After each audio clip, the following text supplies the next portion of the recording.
I want Eddie to be here. I just want him to be here with everybody. And one of the things he would say in New York when all his friends would gather in this past year was, he said, Helen, I've had my funeral already. I know all the love that is out there for me. So I think Eddie is here.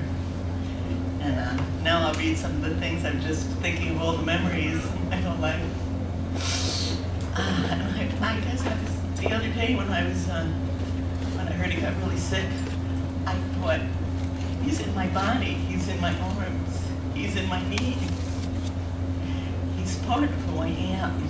There was a connection that we had that we would sigh at the same times.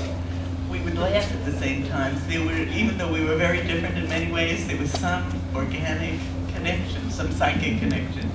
I always felt with Eddie. Brother Ed, Eddie my brother. We used to fight for that dark pink swivel living room chair that spun around and around and around. And then we would shout, reserved, meaning nobody else should take it if you got up for a moment. Eddie, with his boundless energy, would usually win. He was always on the move. Mother said that as a child, she could never diaper him. In 5th grade, he was so rambunctious that the teacher said either he leaves school or I do. And so my parents had to send him to a special progressive school where he got to do anything he wanted to, which he continued to do for the rest of his life. It was a great teaching. Eddie was a modern-day Peter Pan.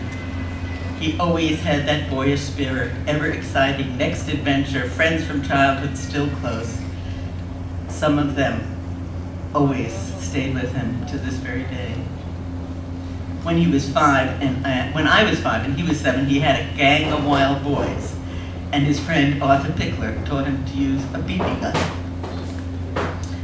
I'm sorry, when we were in high school, he became a great football hero.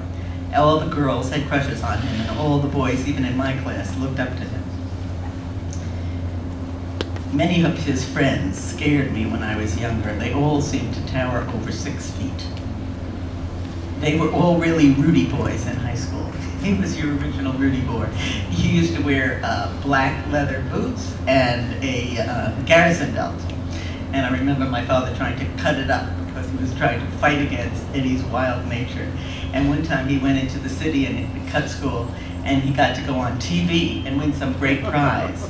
The only problem was that one of our relatives saw him, reported it to my parents, and that prize went out the window.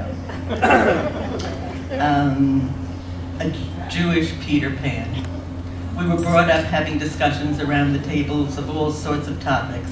My father would ask questions, what does that mean to you after a show or a movie? Political discussions, science, philosophy, which we all so enjoyed. We developed a curiosity about the world, and my parents listened to the news morning, evening, and night. Eddie, Marcia tells me, has CNN on all day long. When Ed was 18, the Cuban Revolution exploded, and Eddie ran off to Cuba and was thrilled to be carried through the streets of Havana with the ecstatic crowd. That truly began his writing career. He wrote for his college newspaper with his revolutionary enthusiasm. He tried to join a fraternity. His best friend, Jeff Phillipson, was president. Eddie was blackballed 9-1. He was much too wild for them. He couldn't be contained in any social type. He never did anything halfway. When he loved with all his heart. He loved our mother, and he took her to Roaring River to care for her when she got Alzheimer's. He loves and still loves his wonderful daughter, Eliza, with all his heart. Tears come to his eyes when he speaks about Mama or Eliza. He used to say, Mama, Mama, we love you so, Mama. He loves dearly his angelic wife, Marcia, and baby, Regina. In New York last summer, we would walk around and he would point out to me, I wanted to show Marcia that, and I wanted to show Regina that. He was so excited to bring them to New York, but the visa was denied. He loves Jamaica, finding his home here, loves being Jewish, loves discovering stories never told. New discoveries thrilled him, and of course he loved music, rock and roll, reggae. He and I, as soon as we hear the beat, have to stop moving.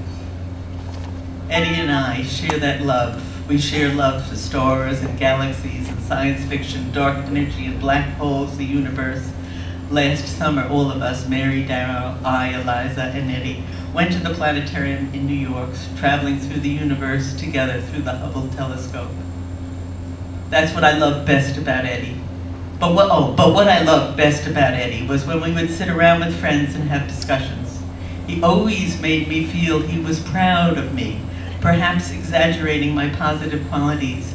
He would listen with rapt attention and made me feel like I was oh so intelligent. That's why Eddie is loved by so many, because he generally appreciated everyone's unique qualities. And also brutally critical if he didn't like something. No soft tone. The dress I'm wearing today, he brought for me because he wanted me to look best at one of his parties. Looking good was top priority for Ed. How he would smile in the mirror for 69 years. Even when he lost weight, he would buy himself new outfits so that would look good on his slendering body. This year, though, was his greatest adventure. He said it was his best year of his life, as you know, he fondly wrote his 40-year-old in the making book and was requested to speak everywhere. And he really knew his subject well after 40 years. Finally, finding his true love, Marsha, phone calls with her twice daily kept his spirits high. And while I studied New Age philosophy of being in the moment, Eddie was doing it.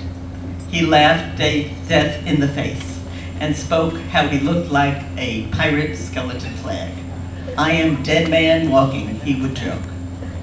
Hardly sad for a moment. I just want 5 more months to live, he would say, enjoying each moment of each day. Eddie was not religious or spiritual. I don't believe in any of that stuff, he said. But he did trust the universe to take care of him. And as it says in the Bible, so do not worry about tomorrow, for tomorrow will take care of itself. Which of you, by worrying, can add a single hour to his lifespan? One wonderful night, I remember so well, Eddie and I went to a dangerous part of Brooklyn to hear a great Rasta man speak. We sat together and we heard, from Genesis to Revelation, read a chapter a day. And so we began reading 1 chapter a day and questioning the words and thinking about it. Dear Ed, I feel you in my arms, my knees, my heart, my spirit, my genes, the DNA we share, created a kind of psychic connection for me. Last year, for a weekend, I thought I might have cancer, the same time as Eddie was being wrongly diagnosed for not having it. But it put me into a deep understanding of what it was to face death, making me ready to assist Eddie in his joy of life in the face of death.